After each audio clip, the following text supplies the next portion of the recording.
한다라는 것까지 알았어. 그래서 지난 시간에 중력 수축 에너지가 어떤 방식으로 만들어지는지를 알았는데 오늘은 본격적인 그 별의 에너지원에 대해서 알아볼게. 206페이지, 207페이지 이 부분 진도 나가면 될 것 같아요. 요거 1학년 때 통합과학 선생님이 보여줬던 영상인데 수소핵 융합 반응 어떤 반응인지는 알지? 예. 여기 보면 수소 원자핵 4개 하나 둘 셋 4개가 합쳐져서 이합 이렇게 생기는 거야. 쌤이 그때 진짜 이렇게 생기는 거라고 했나? 아니었을 거야. 그러면서 수소핵 융합 반응의 뭐 종류 이런 것들도 얘기했고 어떤 단계적인 반응이 일어날 거다라고 했는데 그런 이제 수소핵 융합 반응뿐만 아니라 다양한 핵 융합 반응에 대해서 1학년 그리고 2학년 때 배웠던 것보다 물론 지금도 2학년이지만 더 조금 더 딥하게 배워보자. 먼저 이 별의 에너지원은 크게 두 가지가 있어. 중력 수축 에너지 그리고 핵 융합 반응에 의한 에너지. 그럼 중력 수축 에너지는 이제 어느 정도인지 우리가 정량적으로 공식도 유도해보고 뭐 시험 문제도 출제하고 했었는데 이 비례 정비에 따르면 2K 플러스 U는 0이 되고 그래서 이 식을 다시 표현하면 이 포텐셜 에너지의 절반의 크기가 운동 에너지가 된다라는 식을 파악할 수 있어. 그럼 여기서 중력 수축 에너지에 의한 것이 그것의 절반이 이 운동 에너지를 만들고 포텐셜 에너지의 절반이 운동 에너지를 만들고 그럼 나머지 포텐셜 에너지의 절반은 무엇이 되느냐? 바로 복사 에너지의 형태가 된다는 거야. 즉 포텐셜 에너지 전체에서 절반은 이게 중력 수축 에너지가 있어. 포텐셜 에너지가 얘네가 다 수축하면서 이제 에너지를 만들 수 있겠지. 그럼 그 과정에서 에너지가 전환이 될 텐데 그 포텐셜 에너지의 절반은 운동 에너지로 그리고 그 포텐셜 에너지의 절반은 복사 에너지로 바뀔 거라는 말이야. 그게 비리얼 정리의 또 다른 중요한 내용이기도 해. 그러면 우리는 이 포텐셜 에너지 예를 들면 어떤 천체가 어떤 반경과 어떤 질량을 가지고 있는데 그 천체가 만들어낼 수 있는 중력 에너지가 어느 정도 될 것인가 그리고 그 중력 에너지의 절반이 바로 복사 에너지의 형태로 방출된다고 하니 그럼 그 별의 수명은 어느 정도 될 것인가 이런 것들을 계산해 볼 수 있다는 말이지. 그걸 한번 알아보자. 어디에 적용해 본다? 바로 태양에 적용을 해본다. 태양이 원시 성운에서 중력 수축의 현재 크기로 작아지면서 뭐 많은 에너지를 또 방출해 왔을 텐데 그 에너지가 어느 정도일지 한번 생각을 해보자는 거야. 이때 우리가 알고 있는 이 포텐셜 에너지 U라고 하는 것이 이 마이너스 5분의 3 R분의 GMM을 적용하기 위해서는 어떤 조건이었나? 혹시 기억나? 모양은 어때야 했었고? 구형이야 했었고 밀도는 균질이라 했었어. 잘 기억하네. 맞아. 구형의 균질한 그 성운이 가질 수 있는 그 포텐셜 에너지는 마이너스 5분의 3 R분의 GMM이고 여기서 이것의 절반의 크기가 복사 에너지로 방출된다고 했으니 10분의 3 R분의 GMM 여기에 R과 M에 태양의 질량과 태양의 반경을 대입하면 우리 태양이 방출할 수 있는 복사 에너지의 양을 파악할 수 있다는 거야. 그것이 얼마냐? 요 정도 된대. 1.14 곱하기 10의 41cm. 여기 G는 중력 상수 넣어주면 되고 여기는 태양 반경, 여기는 태양의 질량을 넣으면 되는 거지. 그러면 이 복사 에너지에 의한 방출이 요만큼 이라고 전체 방출할 수 있는 에너지가 우리 태양은 초당 모든 표면적에서 계속해서 에너지를 방출하고 있다, 그렇지? 그것을 우리는 뭐라고 해? 광도라고 하잖아. 여기 태양 광도. 광도는 단위 시간당 방출하는 에너지의 총량 모든 면적에서 그걸 우리는 광도라고 하고 달리 말하면 4파이 제곱분의 아니면 4파이 r 제곱 시그마 t 4승으로 표현하는데 이것은 결국 시간분의 총 에너지 양으로 표현할 수 있을 거야. 이때 t는 그럼 뭐가 된다? 이 별의 수명이 되겠지. 그러면 여기 t 그리고 광도 그다음 이 천체가 방출할 수 있는 복사 에너지의 양 이것을 대입하면 결국 이 별의 수명을 파악할 수 있겠다. 그럼 아까 중력 수축 에너지에서 방출되는 복사 에너지의 양, 이 복사 에너지의 양을 여기 넣어보고 그 다음에 지금 현재 태양의 광도 3.83 곱하기 10의 26승 줄 퍼 세클 한번 넣어보자는 거야.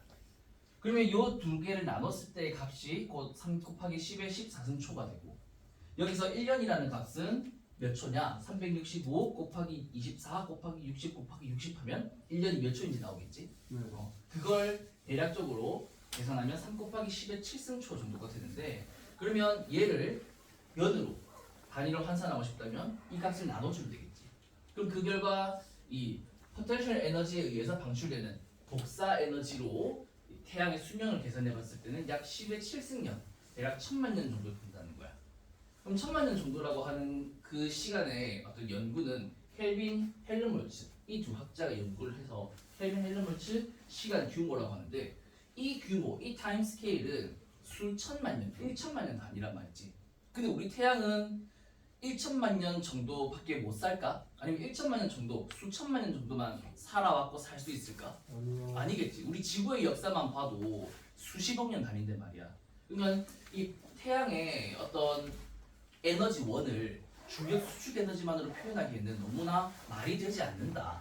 그래서 과학자들은 이 중력 수축 에너지뿐만 아니라 태양에 어떤 다른 에너지원이 있을 것이다 라고 당연히 자연스럽게 생각을 해왔던 거지. 우리 지구의 나이와 비교를 해봤을 때. 그래서 그 결과 과학자들은 어떤 생각을 했냐?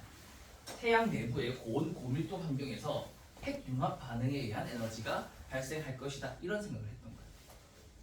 그래서 천문학자들은 1938년 이후 별의 에너지원이 물론 중력 수축 에너지도 있을 수 있지만 그것보다 훨씬 더 압도적으로 열핵융합 반응이 있다는 것을 알게 되었고, 즉 고온 고압의 별 내부에서 가벼운 원자핵들이 서로 충돌하고 융합하면서 그 핵자와 핵자 사이의 거리가 10의 마이너스 20 몇 승까지 굉장히 가까워져서 그 두 핵자 사이에 핵력이 작용할 수 있게 되고 그 결과 핵의 융합이 발생할 수 있게 되고 그래서 그 과정에 질량의 결손이 일어나면서 엄청난 양의 에너지를 방출한다는 거지.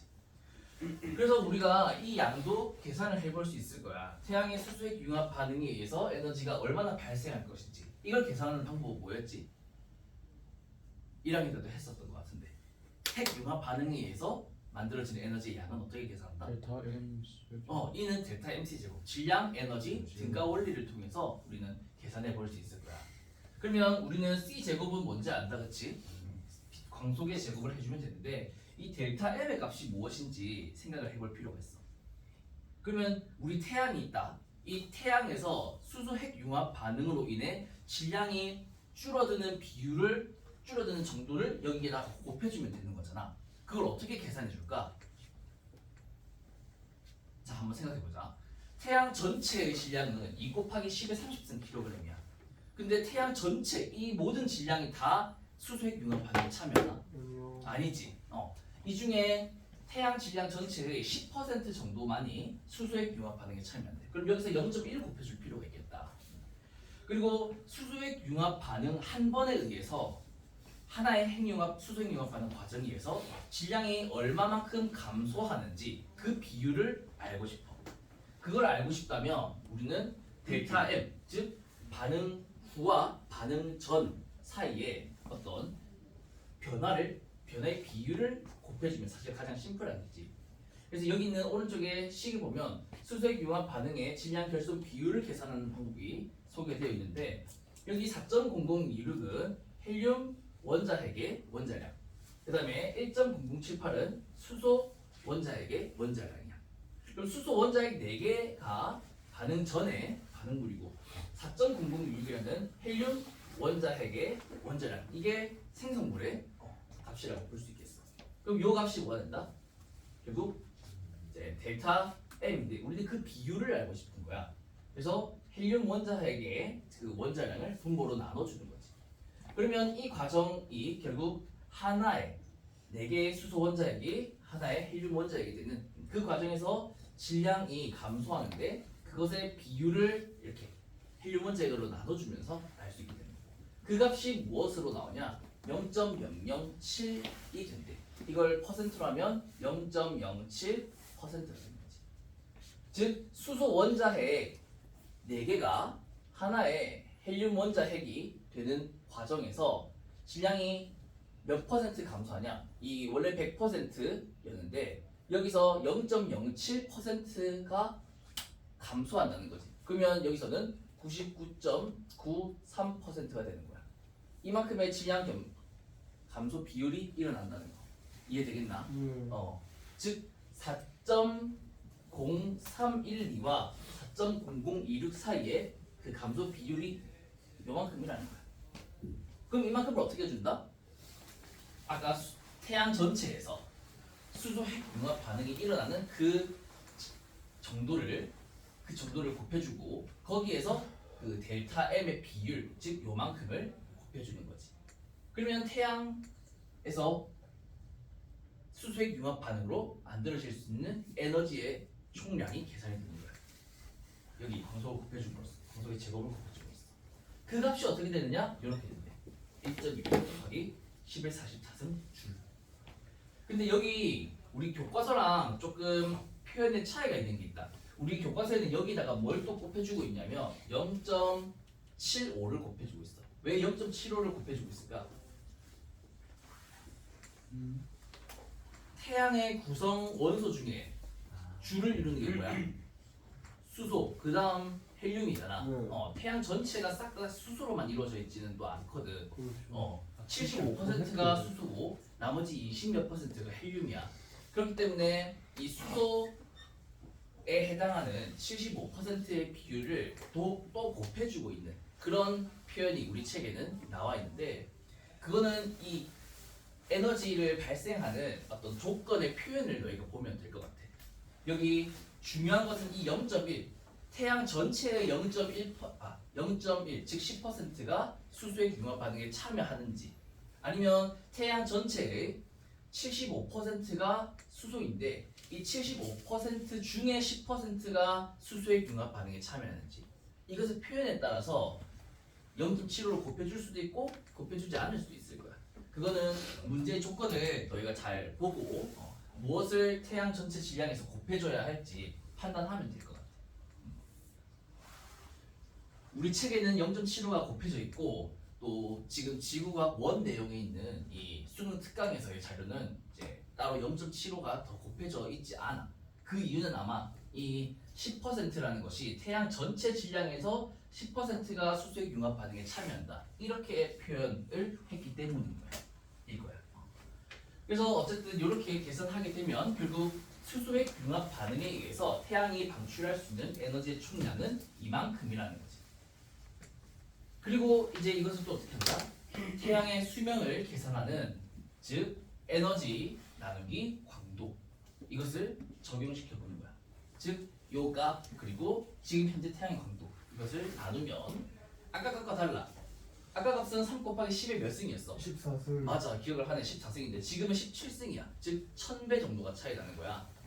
그러면 태양의 수명은 약 10의 10승년, 100억 년 정도가 되고, 이 100억 년이라는 시간은 우리 태양이 지금 현재 살아온 시간 그리고 앞으로 살아갈 시간의 타임스케일과 굉장히 매치가 잘 된다는 거지. 그래서 우리는 태양의 수명이, 즉 주계열선에서 수소핵 융합 반응을 할 수 있는 그 시간이 이 정도 될 거라는 것을 이해할 수 있겠더라. 그래서 이 내용이 우리 교과서 206페이지에 있는 그 정량적인 계산 과정이야. 근데 우리 책에는 그 단위가 조금 달라. 지금 여기 킬로그램, 미터, 세크, 요 세 개의 단위를 쓰는 단위를 우리 뭐라고 하지? MKS. 맞아, MKS 단위라고 해. 근데 MKS 단위가 아니고 또 다른 단위가 있어. CGS. 맞아, CGS 단위가 있어. 우리 지금 교과서에서는 CGS 단위를 쓰고 있어. 이때 C는 센티미터, G는 그램, S는 세크. MKS 단위는 미터, 킬로그램, 세크 단위인 거야. 그래서 우리 책에서는 여기 그램 단위가, 그 다음에 이렇게 하니 그 에너지의 단위가 줄이 아니라 에르그로 쓰고 있어. 이렇게 쓰고 있어. 아마 1줄이 10의 7승 에르그였나? 그랬던 것 같은데, 아무튼 이 줄과 에르그는 지금 에너지의 단위인데, CGS 단위에서는 이렇게 에르그로서 단위를 표현하고 있고, MKS 단위에서는 줄로 표현하면 되는 거예요. 이 단위는 뭐 우리 책이랑 여기 PPT 자료랑 조금 차이가 있지만 그건 너희가 그냥 감안하고 봐주면 될 것 같아. 자, 그러면서 우리 책에서는 밑에 어떤 내용을 소개하고 있느냐? 태양과 같이 대부분의 별들은 매우 큰 수소 함량비를 가지고 있다. 약 75% 우리 태양은. 그리고 별의 핵융합 반응이 1차적으로 수소는 가장 중요한 성분이 될 거다.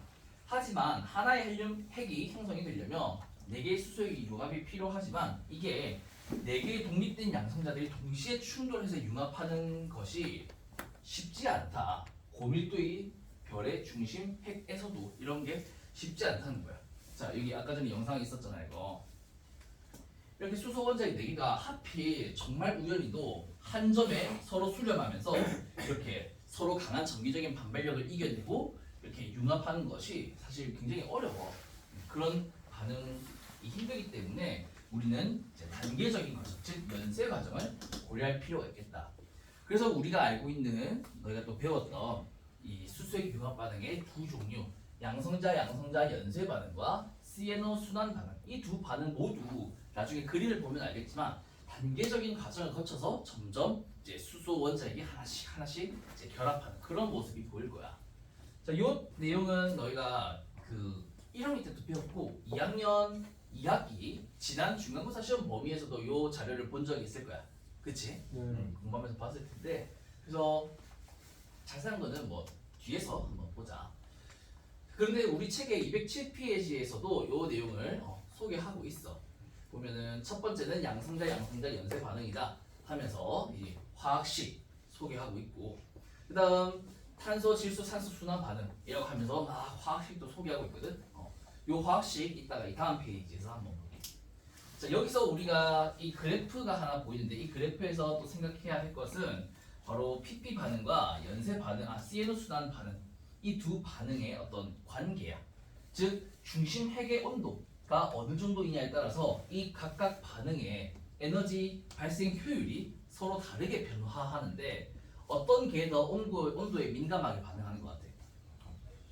시에노 순환 반응이 온도 변화에 더 민감하게 반응한다. 그리고 심지어 이 시에노 순환 반응은 약 1300만 켈빈보다 더 중심 핵의 온도가 작을 때는 아예 발생하질 않아. PP 반응은 뭐 적어도 한 300, 400만 켈빈 정도가 되면 조금의 수소핵 융합 반응은 일어날 수 있어. 근데 우리는 보통 수소핵 융합 반응을 1000만 켈빈 이상일 때 일어난다 이렇게 얘기를 하잖아. 그때는 사실 이 PP 반응도 우리가 알고 있는 하나의 PP 반응만 있는 게 아니야. 이렇게 3가지 유형의 PP 반응이 있어. 이따가 소개하겠지만, 그래서 쉽게 일어날 수 있는 PP 반응은 더 적은 온도에서도 사실 일어날 수 있고, 그리고 일반적으로 우리가 얘기하는 타입 1 반응의 PP 반응, 얘는 더 좀 온도가 높은 상황에서 굉장히 우수하게 또 잘 일어날 수 있기 때문에 우리는 보통 1000만 켈빈 이상에서 수소핵 융합 반응이 일어난다 이렇게 얘기를 하기도 해요. 자, 어쨌든 이 PP 반응과 시에노 순환 반응은 이제 이런 특징을 가지고 있는데, 태양을 기준으로 한번 보자. 태양의 중심 핵의 온도는 약 1500만 켈빈 정도 되고, 이때 태양이 PP 반응으로 만들어내는 에너지가 약 이제 1 정도라고 하는 것 같아요. 엄밀히 말하면 얘가 한 90%입니다. 여기 선을 쭉 따라가면 너희들 멀리서 봤을 때 쌤이 직선을 좀 그은 것 같나? 여기 직선을 딱 그어보면 이렇게 그어보면 거의 1에 가까운데 딱 1은 아니야. 그치? 딱 1이 아니다. 왜 그럴까? 쌤 생각은 여기 있는 태양이 PP 반응만 하나? 아니지, 뭐도 해. 시누스. 근데 여기 지금 Y축이 무슨 스케일이야? 로그 스케일이지. 그래서 얘를 이렇게 쭉 가지고 와보면 여기는 그러면 몇 정도 될까? 10에 마이너스 1cm 되지 않을까? 그러니까 태양이 PP 반응도 하고 시에노 순환 반응도 하는데 이 두 개를 합쳐서 약간 상대적인 효율을 1로 좀 기준을 잡지 않았을까 하는 생각이 들어. 얘가 여기 쭉 왔을 때 얘가 한 90% 정도 되고 얘가 한 0.1% 정도, 얘가 90%, 얘가 10% 정도 해서 태양이 PP 반응, 시에노 순환 반응, 이 두 반응에 의해서 만들어지는 에너지의 상대적인 효율 합이 1이 되게끔 그렇게 그래프를 만든 걸까 하는 생각이 들었어. 어쨌든 태양이 이런 과정을 만드는데, 만약 어떤 별의 질량이 A라는 별의 질량이 약 3에서 4 태양 질량이라고 해. 이때 별의 중심 핵의 온도는 1500만 켈빈이 아니라 좀 더 높아지겠지. 네. 뭐 예를 들면 뭐 2000만 혹은 뭐 2500만 뭐 요 사이라고 한번 그냥 가정해보자. 아니면 2000만이라고 해볼게. 2000만 켈빈 정도 얘기를 합니다. 자, 이걸 그러면 이게 별 A에서 만들어내는 두 이제 수소핵 융합 반응의 종류인 거야. 그리고 에너지 효율인 거야. 근데 이제 바뀌었지. 뭐가 더 우세? 온도가 1800만 켈빈 이상일 때를 기점으로 해서 시에노 수단방이 더 우세하다는 걸 확인할 수 있고, 그 값이 어느 정도 되느냐? 태양이 PP 반응했을 때보다 에너지를 몇 배 정도 더 만드는 것 같아? 10배 이상을 만드는 것 같다, 그렇지? 그리고 PP 반응으로도 에너지를 뭐 당연히 여기서의 1 정도보다 더 높게 에너지를 만드는 걸 알 수 있어. 그럼 이 두 개를 합치면 별 A는 이 태양 질량의 3배 내지 4배 정도 커졌는데 에너지를 발생하는 그 상대적인 효율은 몇 배 이상 커졌어? 10배 이상 커졌지. 그러니까 우리는 이 그래프를 통해서 생각을 할 수 있는 것이 바로 별의 질량이 크면 수명이 짧다라는 거야. 질량은 3배, 4배 정도 커져서 수소핵 융합 반응을 해야 할 것들이 3배, 4배 많아질 수 있겠지만 에너지의 발생 효율은 온도가 더 높아지는데 얘가 온도의 몇 승, 기하급수적으로 이제 늘어나기 때문에 10배 이상 커져서 더 수명이 짧아진다는 거지. 그래서 그런 내용들도 이 그래프를 통해 분석해 볼 수 있겠다. 그리고 그걸 설명하기 위해서 이 그래프를 사실 가지고 온 거고, 우리 책에 보면 그래서 별의 질량과 수명의 관계에 대한 이야기를 좀 하고 있거든. 그 내용이 이제 여기 방금 설명했던 것이 글로 적혀 있으니까 한번 읽어보고 참고해 보면 될 것 같아요. 자, 그러면 이제 이 PP 반응에 대해서 조금 더 딥하게 한번 들어가 보도록 할게요. 자, PP 반응은 크게 세 가지 유형인데, 첫 번째로는 수소 원자핵 6개가 합쳐져서 2개의 수소 원자핵과 하나의 헬륨 원자핵이 만들어지는 이 타입 1 과정, PP1 과정. 이 PP1 과정은 이렇게 한번 세워보자. 우리가 수소 원자핵 하나가 합쳐져서 하나의 중수소, 그 다음에 양전자, 그 다음 중성미자가 방출이 된대. 그리고 이 중수소와 헬륨 원자핵 하나가, 수소 원자핵 하나가 합쳐져서 3헬륨과 그 다음 감마선이 방출된대. 여기까지는 수소핵 융합 반응의 이제 기초적인 어떤 과정일 거야. 처음 이제 3헬륨이 만들어지기 위한 과정이 될 수 있겠지. 자, 여기서 69% 정도의 반응은 우리가 알고 있는 이 3헬륨 2개가 합쳐져서 하나의 헬륨 원자핵 그리고 2개의 수소 원자핵이 만들어지는 반응이에요. 이게 그럼 우세한 거지. 나머지 31%는 어떻게 되냐? 기존에 만들어져 있던 헬륨 원자핵과 이 3헬륨이 같이 합쳐지는 거야. 그래서 뭐가 만들어진다? 베릴륨이 만들어진다. 이 반응의 거의 대부분, 즉 99.7%에 해당하는 반응은 어떻게 되느냐? 이 7 베릴륨과 전자가 합쳐져서 이 리튬과 그 다음에 중성미자가 방출이 돼. 그러면은 전자가 합쳐져서 뭐가 어떻게 된 거야 이게? 양성자가 전자와 합쳐져서 어떻게 된 거지? 중성자가 중성자가 된 거지. 여기 보면 요 4의 의미가 뭐지? 양성자. 양성자지. 그래서 양성자 하나가 줄어든 거야. 중성자로 방출되면서. 그래서 이렇게 바뀌었고, 그 다음에 이 리튬과 양성자 하나가 합쳐져서 어떻게 된 거다? 2개의 헬륨 원자핵이 만들어지게 되는 거야. 그래서 이런 반응이 이 타입 2라고 얘기를 하고, 여기 안에 그림이 그 과정을 나타낸 거니까 이거는 혹시 이해를 하기 위해서 참고를 해봐봐. 자, 그 다음에 극히 드물지만, 즉 수소핵 융합 반응 전체에서 31% 곱하기 0.3하면 약 0.93% 정도 되는 게 맞나? 그 정도 되는 비율이 이런 반응이 일어났대. 즉 이 세븐 베릴륨이 만들어졌는데 여기에 먼저 이 양성자가 더해지는 거야. 그래서 뭐가 만들어져? 붕소가 만들어져. 근데 붕소는 원자 번호가 뭐야? 5번이잖아. 근데 지금 양성자 5개, 중성자 3개가 있는 거야. 좀 이상하다, 그렇지? 좀 동위원소로서 불안정하겠다. 그래서 지가 어떻게 된다? 알아서 붕괴가 된다. 동위원소 붕괴가 일어난다. 그래서 뭐가 돼? 안정한 베릴륨이 된다. 그럼 얘들아, 여기 양성자 하나가 중성자 하나로 지금 바뀌었다, 그렇지? 양성자 프로톤 하나가 중성자와 그 다음에 양전자, 그 다음에 중성미자로 방출이 됐어. 이 과정을 우리는 뭐라고 하냐? 양의 베타 붕괴라고. 혹시 들어본 적 있을까? 베타 붕괴라는 거. 예. 혹시 알파 입자는 뭐라고 알고 있지 너희? 알파 입자는 헬륨 원자를 말해. 베타는 전자를 의미하거든. 근데 이 전자가 음의 전자라면 우리가 알고 있는 그냥 일반적인 음의 전자라면 마이너스 베타 붕괴, 마이너스 베타 입자. 그 다음에 양전자라면 플러스 베타 입자라고 얘기를 한단 말이야. 그래서 양성자가 중성자가 되면서 이 양전자를 방출하는 과정은 양의 베타 붕괴라고 하고, 반대로 중성자가 붕괴해서 양성자와 전자와 그 다음에 반중성 미자를 방출하는 것을 음의 베타 붕괴라고 해요. 그래서 요 두 과정이 오늘 수업 중에 계속 나올 거거든. 그래서 요 두 과정이 어떤 것인지는 좀 체크를 해두도록 하자. 어쨌든 이 과정에 의해서 방금 얘기했던 이 붕소가 베릴륨이 되고, 이 베릴륨도 자연스럽게 붕괴하려는 성향이기 때문에 결국 또 두 개의 헬륨 원자핵으로 쪼개진다.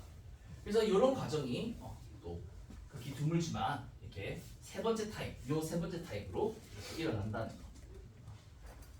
한번 좀 더 이 PP 반응의 다양한 종류를 체크를 해보도록 하자. 자, 그래서 이런 다양한 과정이 있고,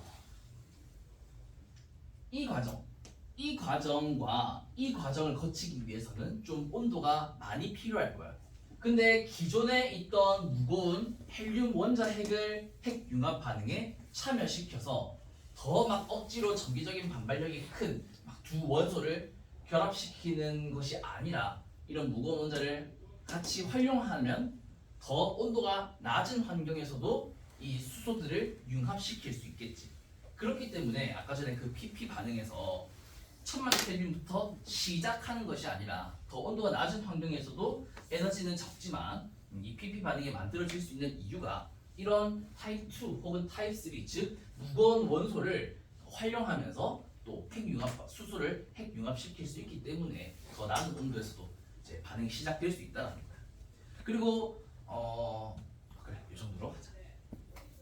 그리고 요거는 쌤이 짤을 찾아봤어. 방금 봤던 이 PP1 타입의 수소핵 융합 반응을 이제 GIF 짤로 찾아보니까 이렇게 뿅 하더라고. 양성자 두 개가 합쳐져서 중수소, 그 다음에 양전자, 그 다음 중성미자가 방출됐던 거. 그 다음 양성자 하나가 더해져서 이렇게 감마선이 방출이 되는 과정. 그 다음에 이 3헬륨이 합쳐져서 양성자 두 개가 튕겨져 나가고 하나의 헬륨 원자핵으로 이제 융합이 된 거예요. 이 과정 이 짤로 잘 나와 있길래 이거 한번 가지고 와봤어. 다른 것 PP2 혹은 PP3도 찾아볼려 했는데 안 보이더라고. 그래서 어쨌든 이런 과정으로 수소핵 융합 반응이 일어난다. 자, 그 다음은 시에노 순환 반응이야. 시에노 순환 반응도 요 그림 아마 본 적이 있겠지. 그래서 탄소가 수소 원자핵 하나를 이제 받아들여서 이 감마선이지고 감마선을 방출하면서 13N이 되고, 13N은 사실 불안정하니까 다시 이 양성자가 중성자가 되면서 13C가 돼요. 그 다음에 13C가 양성자 하나를 또 받아들여서 14N이 되고, 14N이 양성자 하나를 받아들여서 15O가 돼요. 15O는 또 이제 불안정하니까, 동위원소로 불안정하니까 15O는 다시 양성자 하나가 중성자로 바뀌면서 15N이 되고, 이 15N에서 다시 양성자 하나를 받아들여서 결국 하나의 헬륨 원자핵을 방출한다. 그리고 이 15N은 다시 12C가 된다. 그래서 우리 207페이지 교과서에 보면 요 화학식이 있을 거야. 그치? 요 화학식에서 우리 책과 차이점이 있다면 여기 있는 12C가 다시 반응에 처음에 참여한다는 거야. 즉 계속해서 이 12C 혹은 14N 혹은 15O 요 녀석들이 촉매로서 계속 이 수소 원자핵들을 융합시키는데 영향을 준다는 거지. 작용을 한다는 거지. 그래서 이런 그림도 있고, 또 찾아보니까 이런 그림도 있더라. 또 이런 화학식도 있더라. 쌤이 이거 PPT에 식 해가지고 입력을 하려 했는데 좀 귀찮더라고. 그래서 이거 혹시 좀 자료가 없나? 교과서 그냥 캡처할까 찾아봤는데 이 교과서보다 더 좋은 이 화살표가 있는 그림이 있더라고. 그래서 얘를 또 한번 가지고 와봤어. 그래서 이렇게 시에너 순환 반응이 이런 식으로 또 일어난다라는 거. 우리 책에는 시에너 순환 반응은 그림이 또 없다 이거 그치? 그래서 요거 같이 넣어놨으니 다음에 복습할 때 참고하자. 자 그러면 지구과학 1에서는 이 별의 에너지원과 관련해서 두 반응에 관련된 문제가 이런 식으로 나오는데 한번 보자. 그림 가와 나는 주 계열에 속한 별 A 그리고 B에서 우수하게 일어나는 핵융합 반응을 각각 나타내 그래. 순서 없이 나타낸 게 아니라 각각 나타낸다는 말은 가가 별 A에서 우세하게 일어나는 반응, 나가 별 B에서 우세하게 일어나는 반응이라는 표현이야. 그러면 얘가 무슨 반응이지? 시에너 순환 반응. 얘는 PP 반응. 시에너 순환 반응이 우세하려면 PP보다. 그러면 온도가 어떻게 돼야 돼? 1800만 켈빈보다 더 높은 상황일 거야. 그 다음에 PP 반응이 더 우세하다면 별의 중심 회기 온도는 1800만 켈빈보다 낮은 상황일 거고. 그렇게 체크하고 넘어가면 뒤에 있는 문제는 너무 쉽다. 자, 기억. 별의 내부 온도는 누가 더 높을까? A가 더 높을 거고, 니은 4에서 12C는 무슨 역할을 해주고 있다? 촉매 역할을 해주고 있다. 그 다음 D는 가와 나의 별의 질량은 어떻게 될까?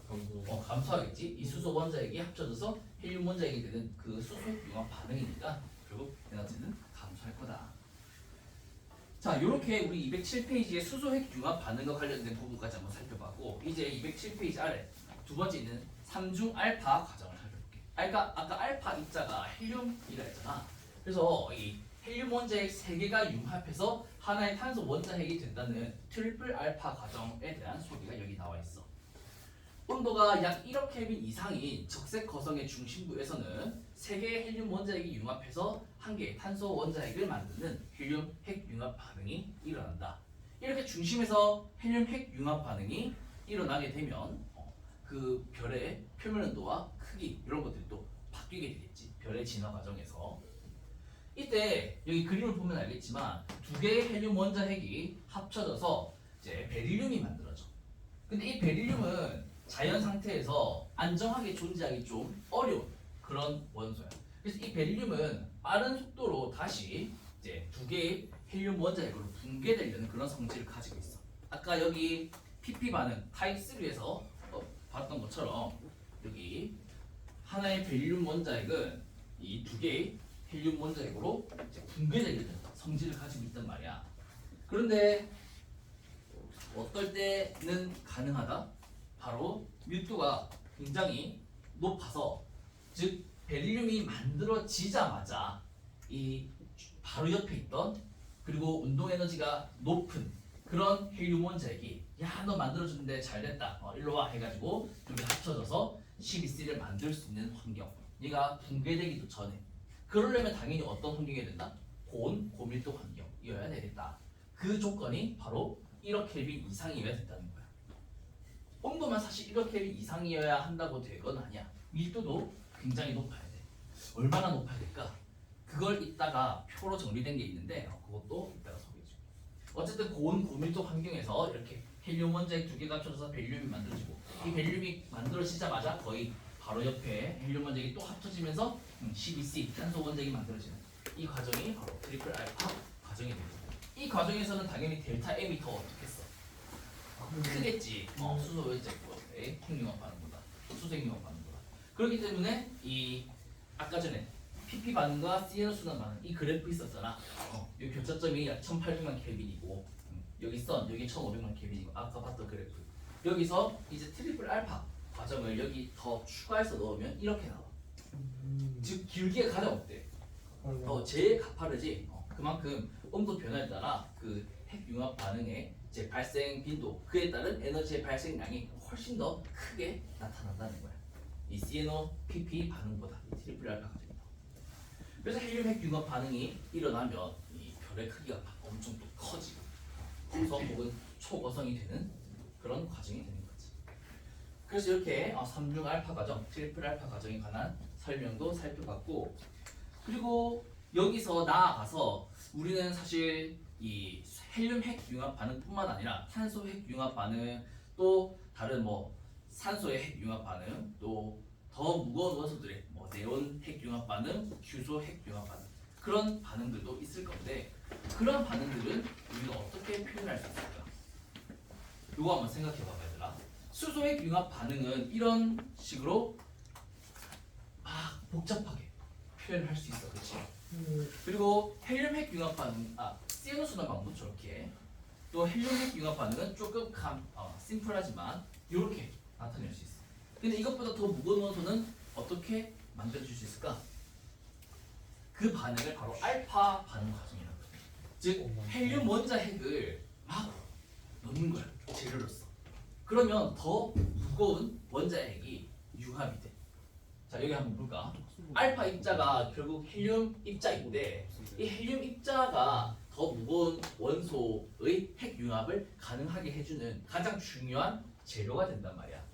그래서 여기 설명해 보면 있겠지만 물론 굉장히 낮은 비율로 형성이 돼. 그리고 굉장히 고온 고밀도 환경이어야 되고 그렇지만 이러한 반응이 분명 존재하기 때문에 우리 우주에는 철까지 무거운 원소가 존재한다.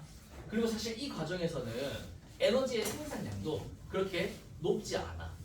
그렇게 막 이 반응에 의해서 에너지가 엄청나게 더 많이 만들어지고 그렇지는 않아. 오히려 수소 핵융합, 헬륨 핵융합 반응에 의해서 에너지가 많이 만들어지지 이 과정은 많은 에너지가 만들어지진 않는데 그리고 이 과정 지금 많은 화학식들이 있다 그치? 화학 반응식인데 다 지금 뭐가 개입이 돼? 헬륨. 헬륨 원자 즉 알파 반응이 일어나고 있는 거야. 그래서 우리 별 내부 구조, 별 중심에 철까지 만들어졌을 때 별 내부 구조가 어땠는지 혹시 기억나나? 가장 바깥에 뭐가 있었어? 수소. 그 다음에 안에 헬륨. 그 다음에 리튬. 탄소 아니지 수핵 유해가 아니야. 별의 내부 구조, 핵융합 반응에 의해서 주로 만들어져 있는 그 내부 구조의 단계를 보면 탄소, 그 다음에 산소 얘네들이 만들어져 있어. 그 다음에 산소, 네온, 마그네슘이 만들어져 있어. 그 다음에 규소, 그 다음 철이 만들어져 있어. 요 그림 근데 너희가 기억이 안 날 수 있으니 선생님이 인터넷에 검색을 해서 보여줄게. Star Inner Structure 치면 별의 내부 구조와 관련된 그림들이 많이 나오는데 요 그림 한번 볼까?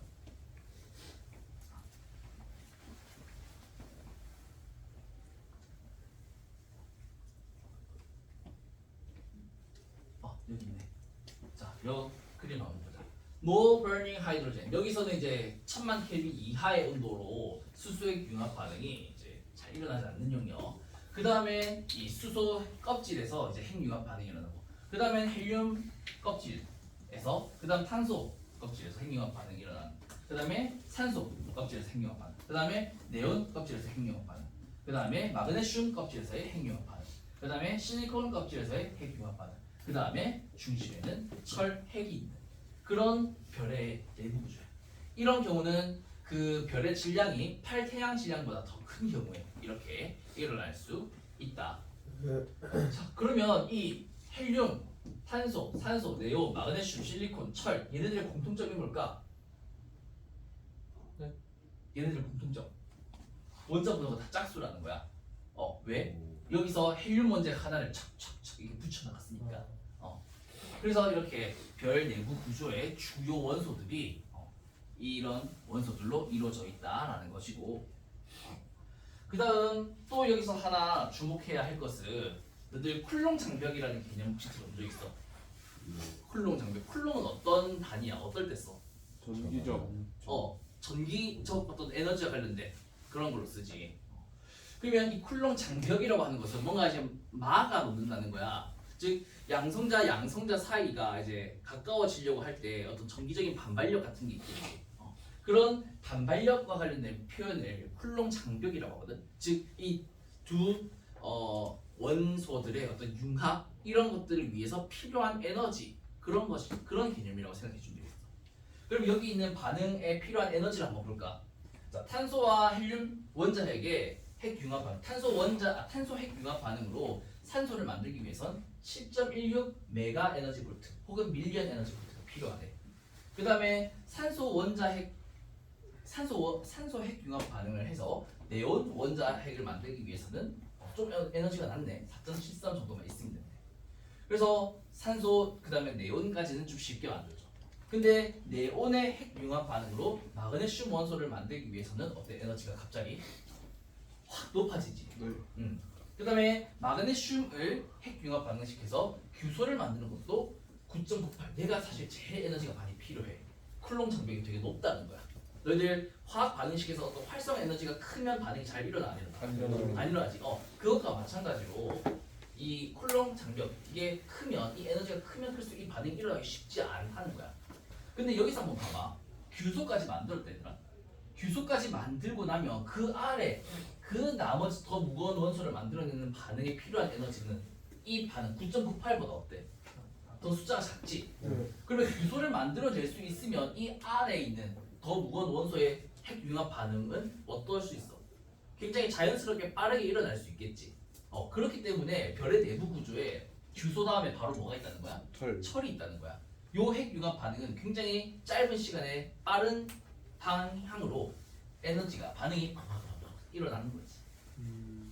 그래서 산소, 네온, 마그네슘, 규소, 그 다음에 바로 철이 이렇게 이제 주요한 원소로 남아 있는 거야. 물론 이런 원소가 아예 없다는 게 아니야.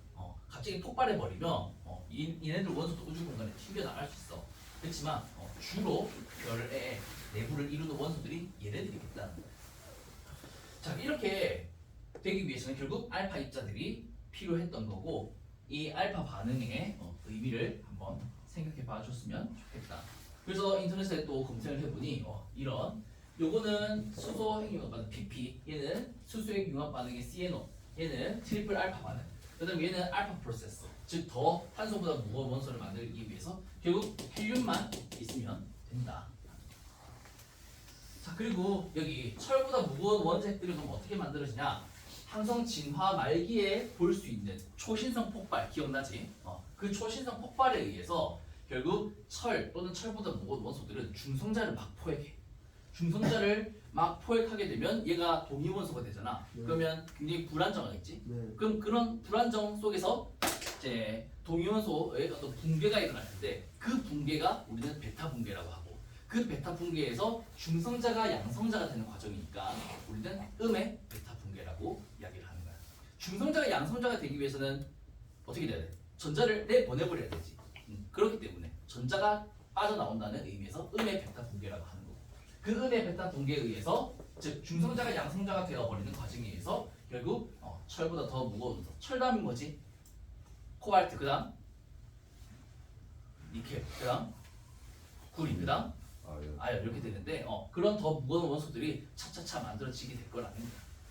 그래서 이런 알파 반응까지 한번 살펴봤고, 여기 있는 거는 쌤이 PPT에 넣어 놓을 텐데 그 다양한 핵융합 반응이 어느 정도의 온도 그리고 밀도 환경에서 그리고 이때 그 질량은 태양의 몇 배 정도일 때 이런 반응이 일어날 수 있는지 그 표로 정리되어 있는 자료가 있더라고. 그래서 이거는 한번 살펴보면 될 것 같아요.